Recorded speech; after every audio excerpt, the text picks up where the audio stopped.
los animales, ¿cierto? Nosotros sabemos que todas estas son distintas razas de perros y todos estos perros provienen de un ancestro común y entre ellas, entre las distintas razas, tampoco se parecen mucho. O sea, también hemos ido mejorando, hemos ido seleccionando hasta obtener razas que a nosotros sí nos interesan, nuevamente de acuerdo a distintas características. Entonces, hemos ido haciendo mejoramiento genético a lo largo de los años. ¿Y en qué consiste este mejoramiento genético?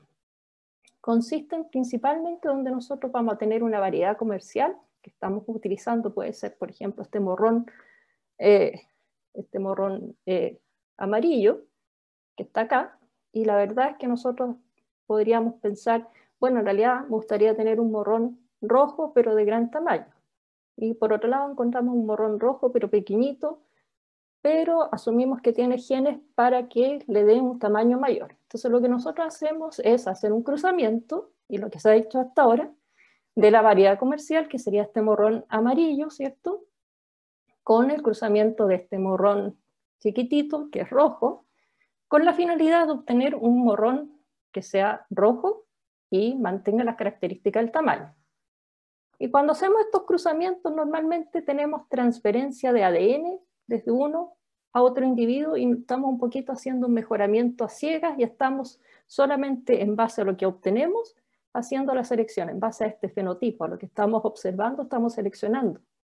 Pero podríamos pensar que a lo mejor este morrón era amarillo, era grande, pero a su vez tenía resistencia a algún patógeno. Y este de acá era rojo, pequeño, pero era susceptible al patógeno. Y cuando hacemos este cruzamiento, este morrón pierde la resistencia al patógeno. Entonces estamos haciendo un cruzamiento que obtenemos la característica que queríamos, ¿cierto? Que el morrón fuese ahora grande y rojo, pero a lo mejor estamos perdiendo otras características. Y eso ocurre con el mejoramiento genético tradicional. Entonces aquí es lo que nosotros hemos estado haciendo hace mucho tiempo. Mientras que en el caso de los transgénicos, nosotros vamos a desarrollar un organismo genéticamente modificado, en el cual lo primero es que vamos a tener o vamos a requerir un gen de interés.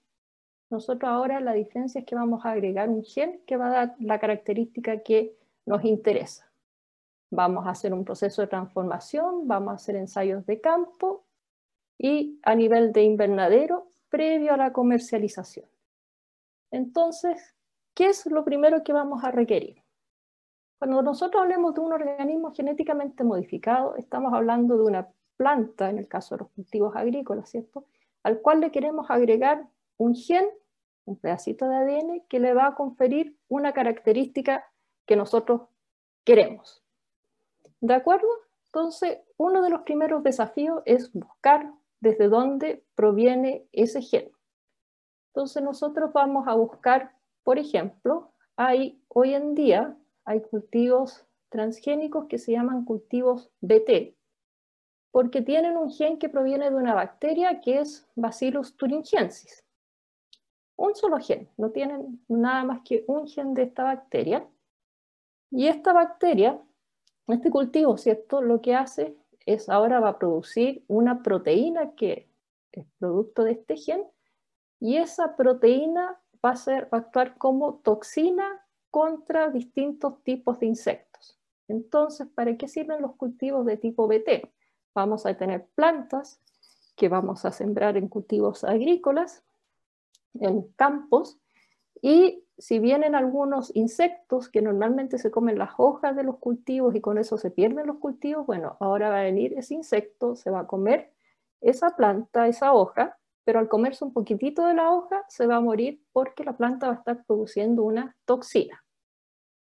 Estos cultivos están a nivel comercial hace bastante tiempo.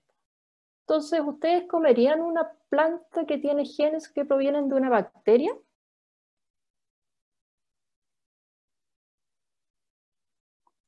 ¿Sí o no? ¿O les suena así medio raro? No sé, no todas las bacterias son malas, no me llamaría la atención. Y acá no estamos comiendo la bacteria, estamos agregando solamente un gen que va a producir la bacteria. el gen de la bacteria en la planta. Tenemos otros casos, por ejemplo, hay un arroz que se llama arroz dorado. Este arroz dorado es un arroz que es rico en vitamina A o en el precursor de la vitamina A, que en el fondo son los betacarotenos. El arroz, ustedes saben que no tiene betacarotenos, por eso es bastante blanquito. Y en las zonas de Asia, el arroz es uno de los productos que más se consume como alimento, junto con pescados y mariscos, pero a raíz de eso hay muchos niños que desarrollan un tipo de ceguera, debido a que tienen una baja cantidad o baja ingesta de betacarotenos que les va a ayudar para generar la vitamina A.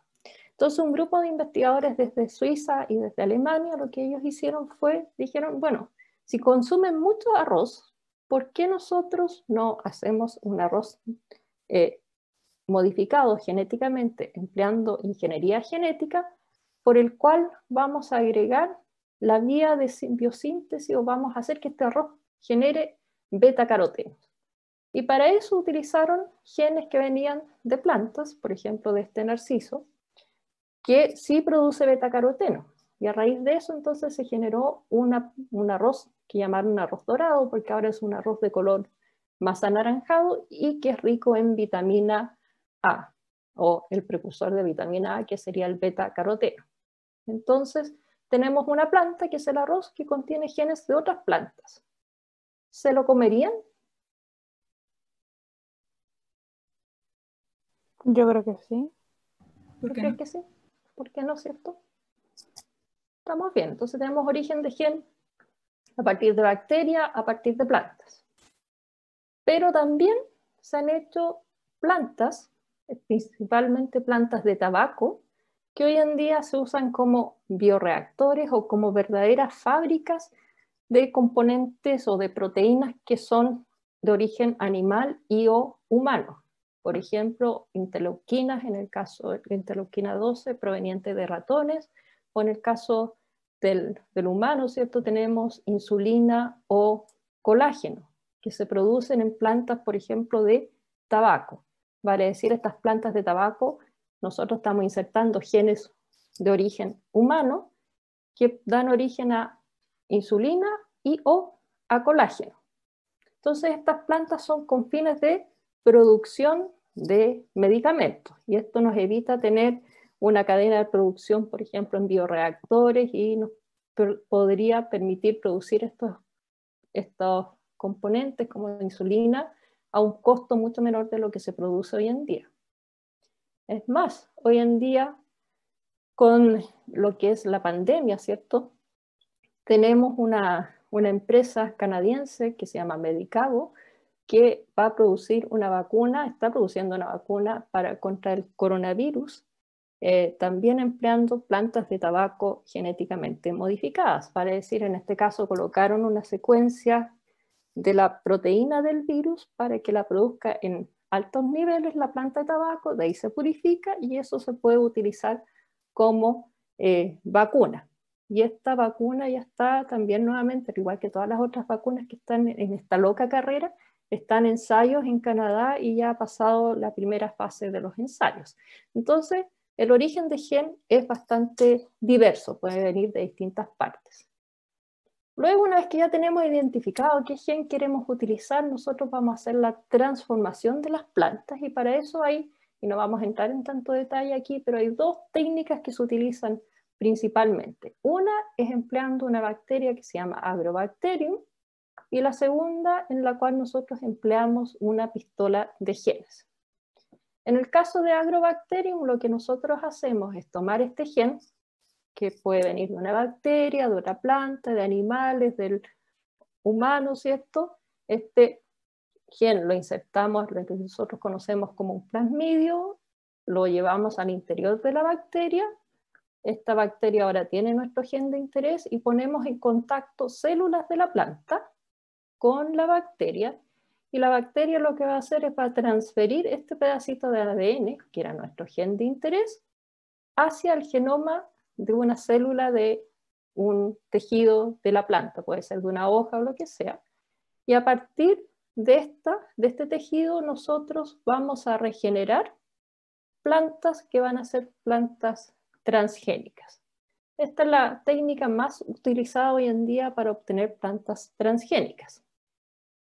Tenemos otra técnica que se llama pistola de genes, en la cual nosotros vamos a tomar unas pequeñas partículas que pueden ser partículas de oro o de tungsteno, las vamos a recubrir con nuestro ADN, vamos a literalmente disparar sobre una hoja o un tejido de una planta y vamos a hacer exactamente lo mismo. A partir de ese pedacito de hoja o tejido vamos a regenerar nuevamente una planta transgénica que va a contener el gen que nosotros queríamos que tuviese, que contuviese.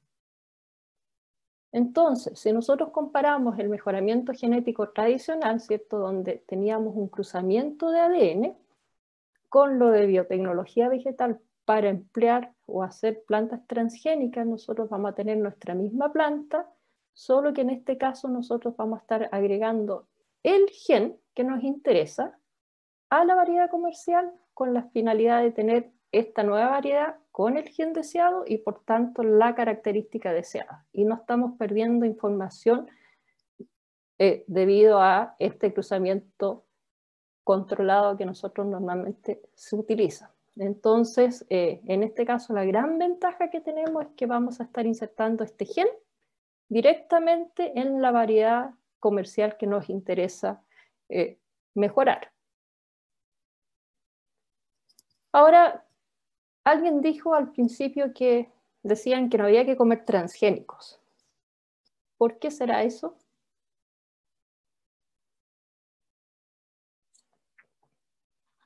¿Les parece que estas técnicas son inseguras?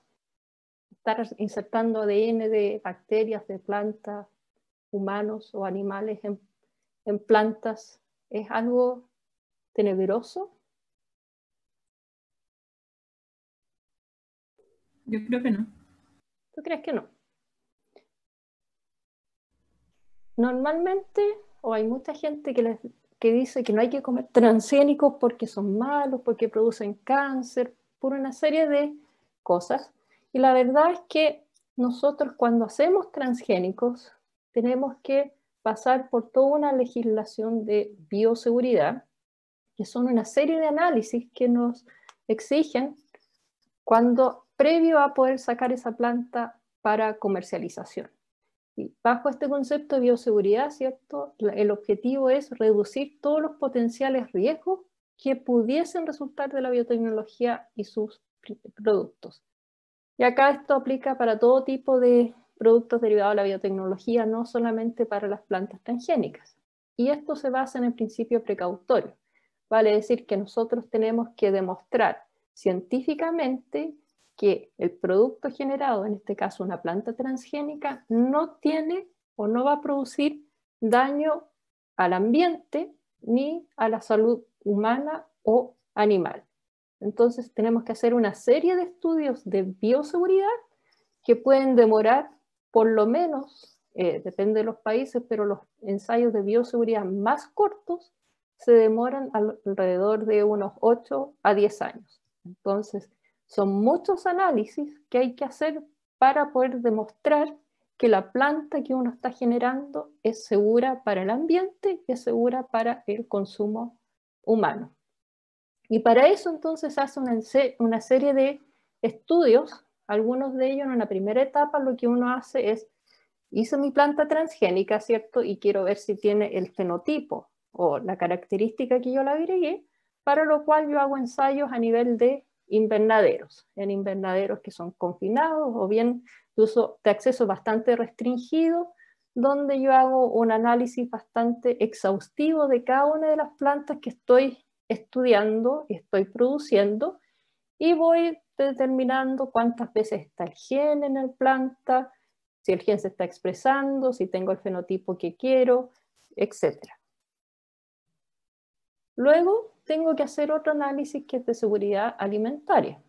En este caso tengo que decir que mi cultivo genéticamente modificado es tan seguro como el no genéticamente modificado. Vale decir, aquí yo estoy diciendo que el gen que yo agregué a esta planta genéticamente modificada, me está dando una proteína, me está dando la característica que yo deseo, pero que no me está produciendo ningún tipo de daño hacia el consumo humano. Vale decir que esta planta no va a tener mayor toxicidad, no va a producir mayor alergenicidad y que es tan segura como el cultivo no genéticamente modificado. Y para esto entonces se emplean una serie de modelos, desde modelos animales, ¿cierto?, para demostrar que efectivamente es inocuo para la salud. Una vez que tengo esas dos fases ya listas, tengo que hacer ensayos de campo a pequeña escala primero.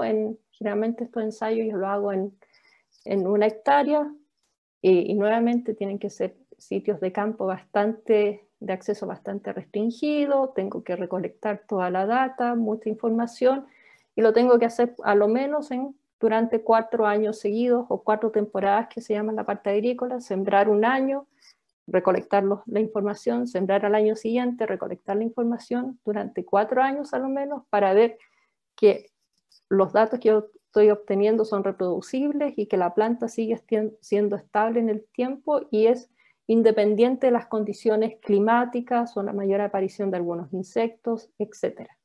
Y luego hago un ensayo a nivel precomercial donde puedo, una vez que todo esto sale bien, puedo hacer un ensayo a escala precomercial donde voy a sembrar a una mayor superficie y quizás en distintos sectores, por ejemplo, de Chile. Y finalmente, una vez que hago todo esto, puedo empezar a ver la parte de comercialización, donde tengo que hacer el registro de la variedad, y una vez que tenga el registro y me den la aprobación para consumo, solo recién ahí puedo pasar o empezar a vender y comercializar esta planta genéticamente modificada.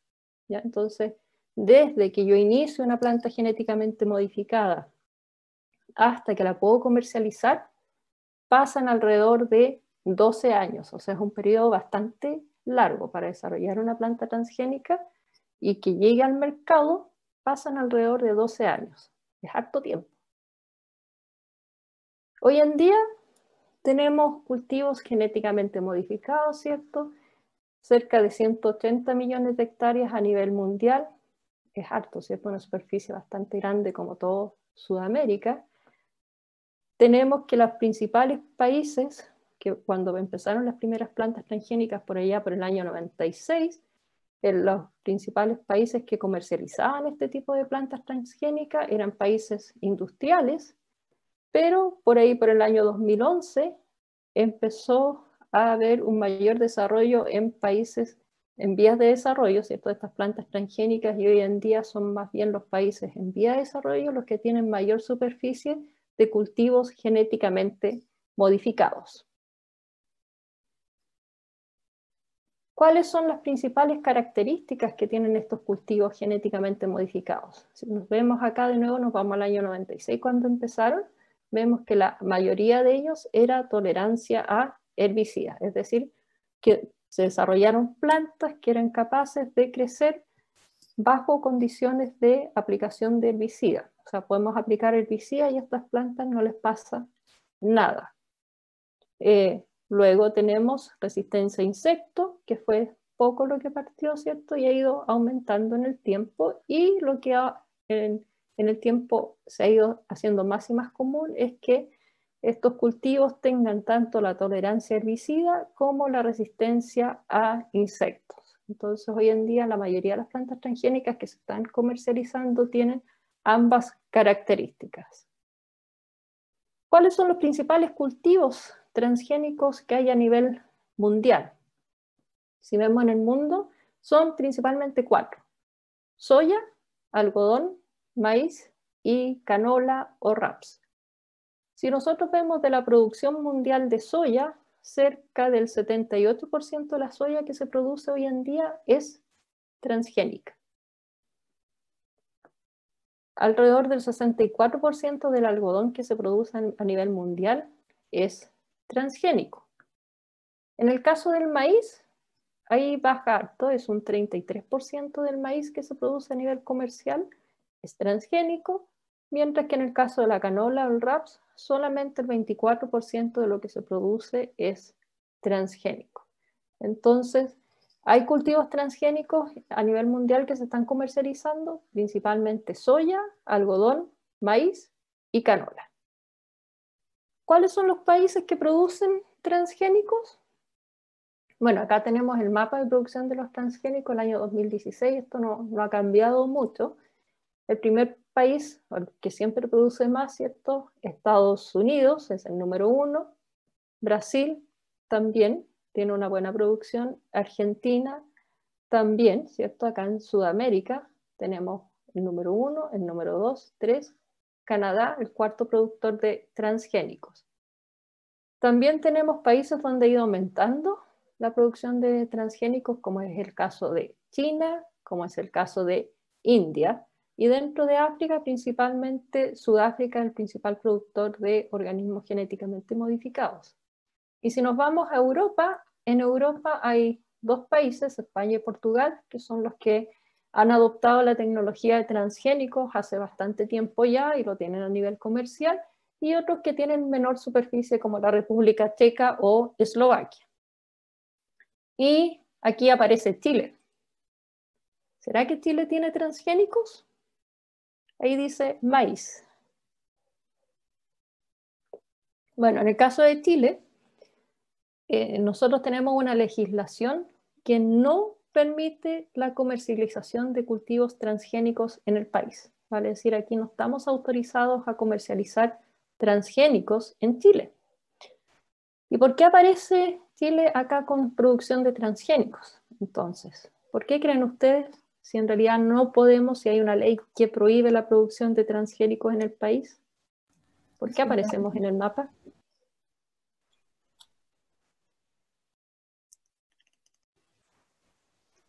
¿Puedo preguntar algo? ¿Sí? ¿Pero por qué razón tenemos una legislación de no poder no producir plantas Es una excelente pregunta. Una excelente pregunta que llevamos haciéndonos desde el año 2000 en adelante. Si pensamos que los transgénicos partieron en el año 96, no hay una respuesta con base científica, es más bien una respuesta de base política, económica política, principalmente porque cuando partieron los transgénicos en el año 96, ya empezó el pic en el año 2000, perdón, Chile tenía tratados de libre comercio y exportaba mucho a lo que es Europa, muchos cultivos agrícolas, ¿cierto? Principalmente frutas de exportación. Y resulta que Europa, si ustedes miran acá, hay dos países principalmente, España y Portugal. En la Unión Europea la gente no quiere transgénicos, no le gustan los transgénicos y se niega, por lo tanto han sido bastante, hace mucho tiempo, ¿cierto? Que hay una oposición nuevamente sin base científica a adoptar este tipo de cultivo. Entonces acá en Chile se dijo, bueno, si nosotros exportamos a Europa, mejor no vamos a producir transgénicos porque si empezamos a producir transgénicos, nuestro comercio con Europa se va a cerrar. Ese fue el argumento. Pero si nosotros miramos acá, por ejemplo, Argentina tiene una gran producción, de hecho el segundo o tercer país productor, al igual que Brasil, y ellos producen transgénicos en una alta superficie y también exportan a Europa. Entonces acá nos hemos quedado un poco en el pasado y no hay una razón científica. Hay capacidades y hay gente que estamos haciendo transgénicos en Chile para Chile, pero no se pueden comercializar ni se pueden sembrar en el país. Así que hay una legislación, una ley que está en el Senado sin urgencia, ya va a cumplir 10 años sin urgencia, y yo creo que va a pasar otro tiempo antes de que se empiece a legislar un poco más. Entonces, lamentablemente para nuestros agricultores tenemos esa desventaja que no podemos comercializar dentro del país. Así que no hay una razón científica, al menos desde ese punto de vista, más bien política económica. Entonces, por la razón que igual salimos en el mapa es porque se produce, pero no se comercializa. Exacto, sí. Y así Nosotros también aquí, pasa con Honduras y todos los que están con el naranjo y tienen menor que 0,05. claro, estos son los países que Ah, tienen baja producción y acá en Chile lo que sí está autorizado, curiosamente, es que vengan, por ejemplo, acá en Estados Unidos y Canadá, que son nuestros principales socios en este caso, principalmente Estados Unidos, ellos tienen su temporada agrícola en lo que es nuestro otoño-invierno, ¿cierto? Por contraestación. Cuando acá es otoño-invierno, acá es primavera-verano. Entonces ellos, primavera-verano, se producen los cultivos, cosechan y tienen producción de semillas o dejan semillas para sembrar al año siguiente.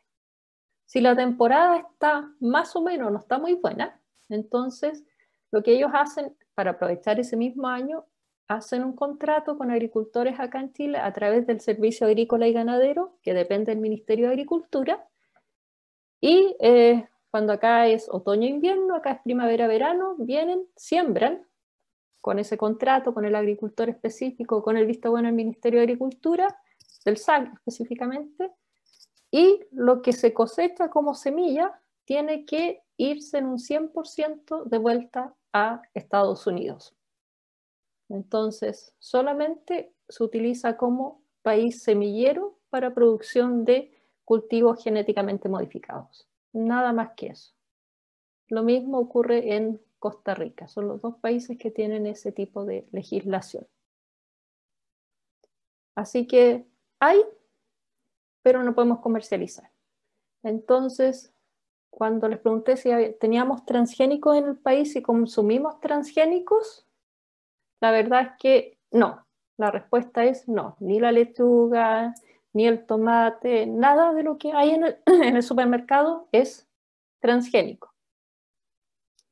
Lo que sí, y esto es la segunda parte, la contradicción que también tenemos, es que acá en Chile nosotros compramos soya o importamos cierto soya desde Argentina, se me perdió aquí Argentina, y maíz desde Estados Unidos.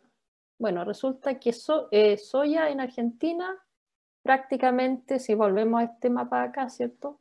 Gran parte de la soya que se produce es transgénica. En Argentina, más del 90% de la soya que se produce es transgénica, por lo tanto, toda la soya que llega para generar distintos tipos de productos, si ustedes miran la etiqueta de los alimentos, ¿cierto? Verán que algunos tienen soya, derivados de soya, todos esos alimentos probablemente contienen soya transgénica que proviene desde Argentina. Y algunos productos procesados como cereales u otros que tengan base de maíz, que provengan de Estados Unidos, probablemente también tienen maíz transgénico. Entonces, sí consumimos alimentos procesados que tienen soya y o maíz transgénico acá en Chile, pero no podemos producir esos mismos cultivos acá en Chile para que ingresen a nuestra cadena productiva. Les decía que esos son los 4 principales cultivos, pero en Estados Unidos, ¿cierto? Hay otros más, hay una manzana que no se coloca café. Cuando ustedes pelan una manzana, ¿cierto? Generalmente se empieza a oxidar, se empieza a poner de un color café. Bueno, hay una manzana genéticamente modificada que no se oxida, entonces ustedes la pueden pelar, la dejan ahí y no se va a oxidar. Esto simplemente está hecho para el consumidor, porque muchas veces cuando la manzana se oxida, como que uno dice, no, ya se está a perder, no se la come. Hay papas genéticamente modificadas, principalmente para resistencia a patógenos, maíces también, canola, alfalfa. Tienen una papaya, que es una papaya distinta a la papaya chilena, ¿cierto? Es un fruto distinto y que es resistente a virus, que fue uno de los primeros productos que salió a comercialización por allá por el año 2000. Remolacha también genéticamente modificada y zapallos. Entonces, hay varios cultivos, pero los 4 principales son los que les mencioné hace un rato.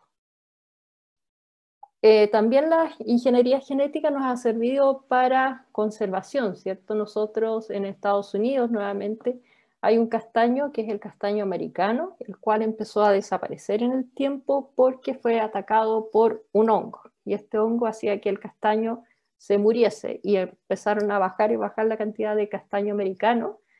y no había solución para ello. Entonces una solución, y es lo que tenemos aquí, es hacer castaño con ingeniería genética, tomando un gen que provenía desde trigo, que le confiere resistencia al hongo, ¿cierto?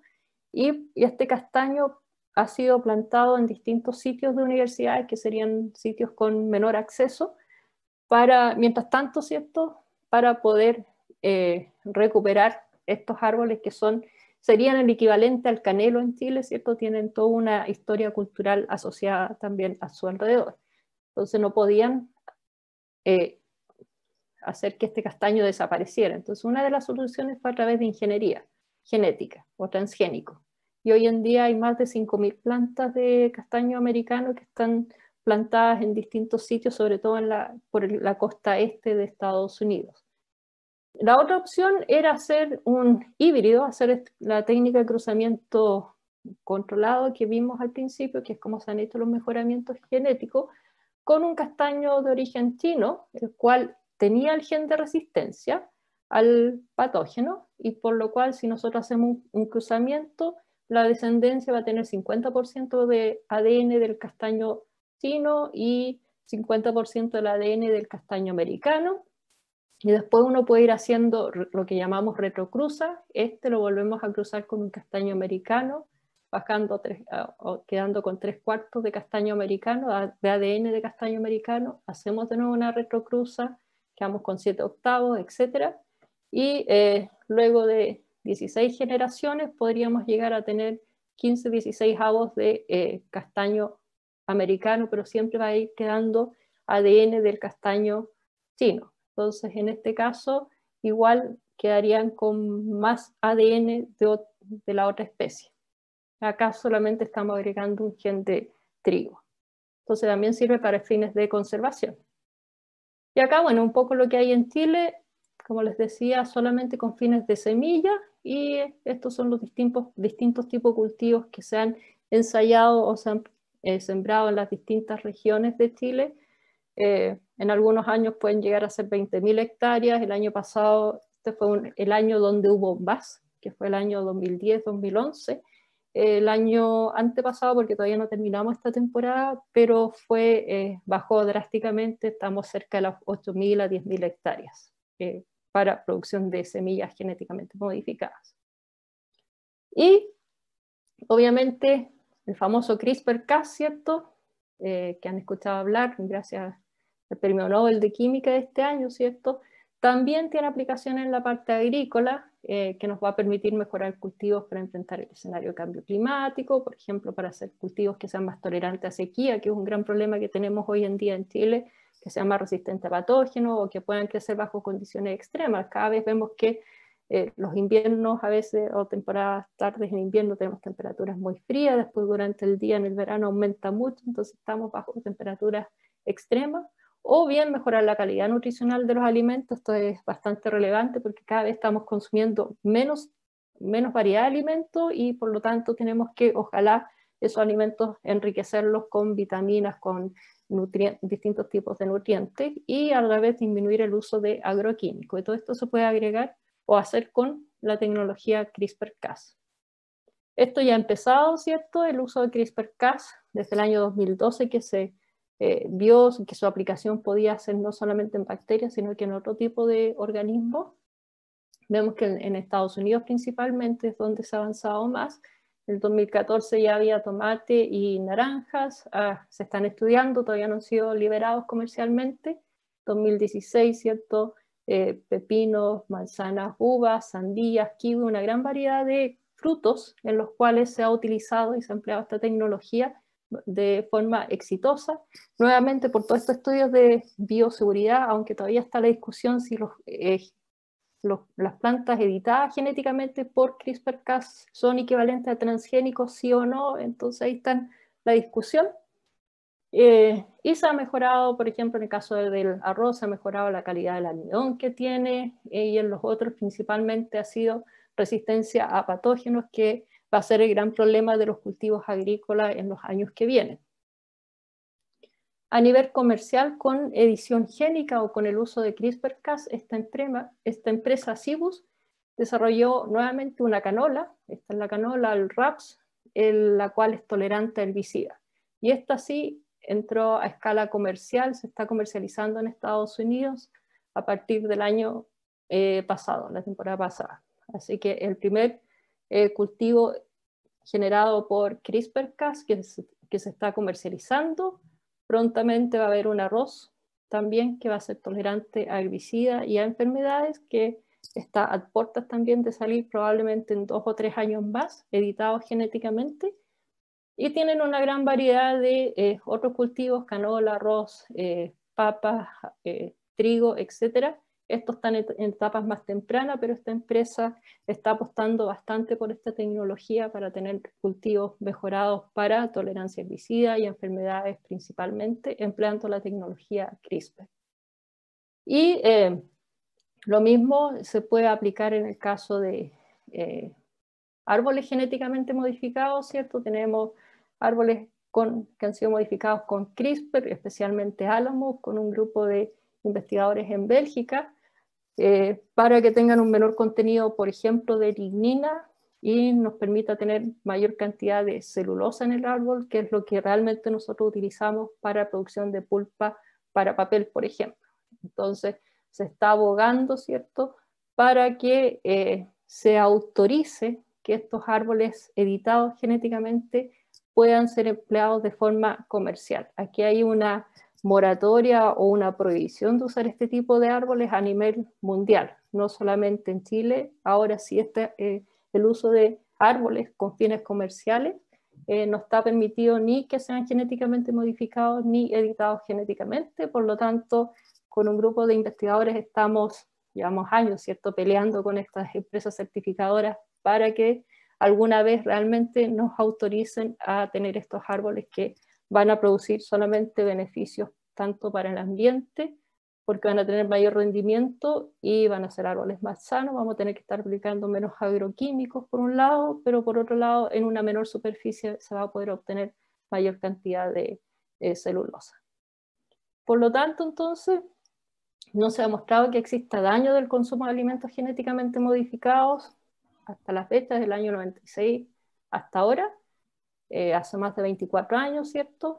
Ya sea de forma directa o derivada, y tenemos una oportunidad para Chile, pero mientras nuestra legislación no cambie, estamos ahí a puertas. Hay grupos de investigación trabajando con el desarrollo de cultivos genéticamente modificados, pero quedan hasta la fase de quizás invernadero, quizás ensayos de campo bastante restringidos, pero de ahí a pasar a todo lo que es comercialización, estamos bastante lejos. Nuestra apuesta es que con la edición con CRISPR-Cas quizás va a ser más fácil poder tener algún cultivo editado genéticamente en Chile y hecho para Chile, pero todavía estamos a espera de.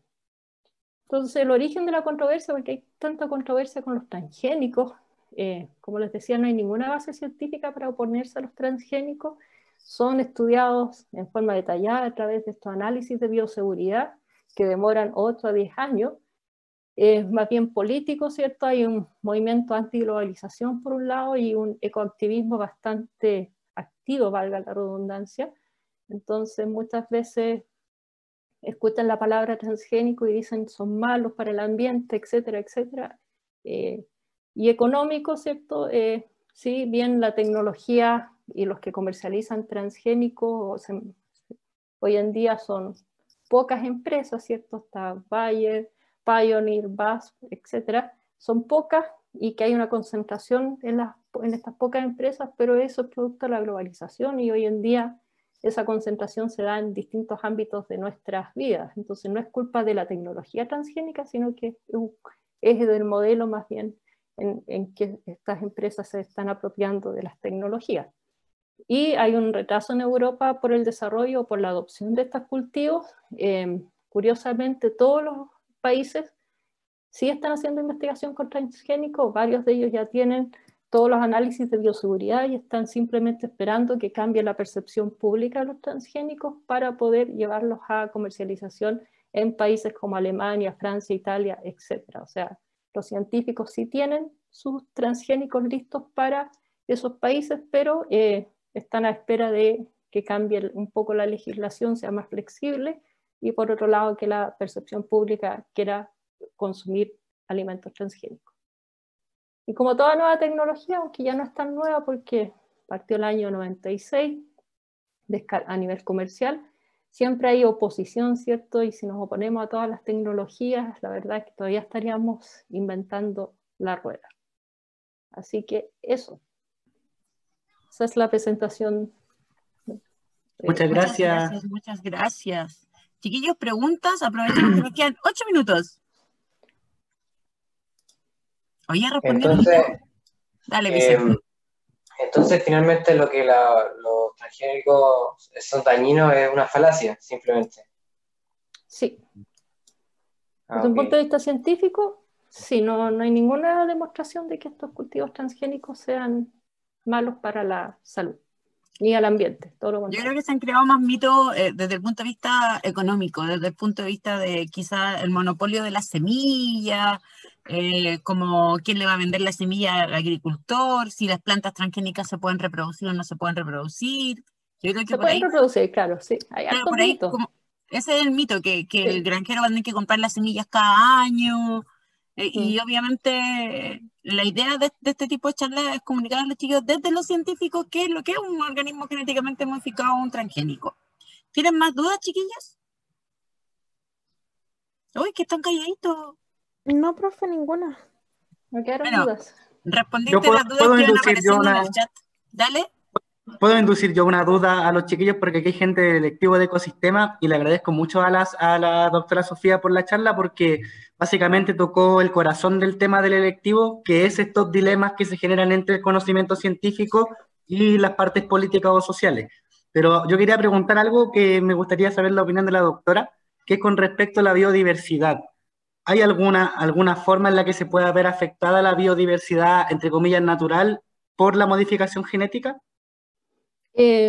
No por la ingeniería genética en sí, pero sí por los modelos agrícolas per se, o los forestales, ¿cierto? Nosotros sabemos que hoy en día se siembra o se plantan árboles, plantaciones con fines comerciales o cultivos agrícolas en torno a distintos o cercanos a distintos ecosistemas, y ahí sí podría haber un daño al sistema, pero no debido a los transgénicos, y eso mismo va a ocurrir ya sea agricultura orgánica, ya sea agricultura convencional, que sería la que produce mayor impacto, y la biotecnológica o transgénico. Entonces el impacto va a ser debido al mecanismo, al uso de la agricultura en sí, más que a los cultivos transgénicos. Entonces, por ejemplo, si nosotros los cultivos transgénicos hoy en día requieren menos aplicación de insecticidas. Los que son tolerantes a insectos, tú prácticamente no aplicas insecticidas. Por lo tanto, ella tiene un beneficio impresionante, porque en los que aplicas insecticidas no solamente estás matando el insecto que te afecta el cultivo, sino que como son de mayor o de amplio espectro, puedes estar afectando otros insectos que tú no querías afectar. Así que yo diría que tienen un buen uso. Siempre está el uso responsable de las tecnologías, y dentro de eso el uso responsable de la biotecnología también. Y yo creo que la biotecnología y la biodiversidad y los ecosistemas pueden conversar muy bien y se pueden apoyar bastante. O sea, este mismo hecho del castaño americano, que se recupera una especie endémica de Estados Unidos que se estaba perdiendo. Acá en Chile podría pasar lo mismo. Hace poquito supimos que la araucaria, ¿cierto?, se están muriendo las araucarias. Bueno, ¿qué pasa si el día de mañana se empiezan a morir tantas araucarias y no tenemos solución por otro sistema? ¿Y si hacemos ingeniería genética de araucaria? Entre perderla o hacer ingeniería araucaria transgénica, ¿cuál de las dos opciones tomamos? ¿Tenemos una pregunta aquí o no? Sí, llegó una pregunta. Dale tú, Jaime. Ya, aquí Catalina Espinosa pregunta si es que es moralmente correcto modificar seres genéticamente. Dice que se refiere a evitar las diferencias, que todo sea igual, no necesariamente en plantas, sino más bien en animales y seres humanos. Excelente pregunta, que ha estado en la palestra, ¿cierto?, a raíz de CRISPR-Cas, edición génica en humanos, en embriones sobre todo, ¿cierto? Ahí hay una cosa que, claro, la pregunta es ¿para qué? uno tiene que partir primero con el para qué. El sueño, ¿cierto? Es decir, vamos a editar humanos para que sean perfectos, pero si yo les pregunto a cada uno de ustedes qué es un humano perfecto, vamos a llegar a definiciones totalmente distintas y no nos vamos a poner nunca de acuerdo, así que esa es mi única esperanza de que esta tecnología no se va a usar para eso, porque no va a haber un consenso de humano perfecto. Pero aparte de eso, cuando uno hace este tipo de investigación, afortunadamente los proyectos son evaluados y dentro de las evaluaciones que llevan los proyectos va un componente bioético. Y dentro de la bioética es que se ven todos estos aspectos. O sea, en el fondo te van a decir, ¿usted quiere modificar embriones? Por ahora es un no, desde el punto de vista bioético. Desde el punto de vista legislativo, va a depender en el caso de país a país. En algunos países, por ejemplo acá en Chile, no se pueden investigar, hacer edición génica con embriones, es una legislación prohibitiva.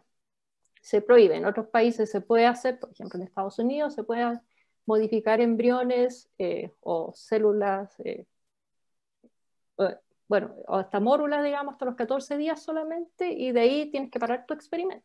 Pero todavía no está la parte de poder hacer edición génica en embriones humanos viables.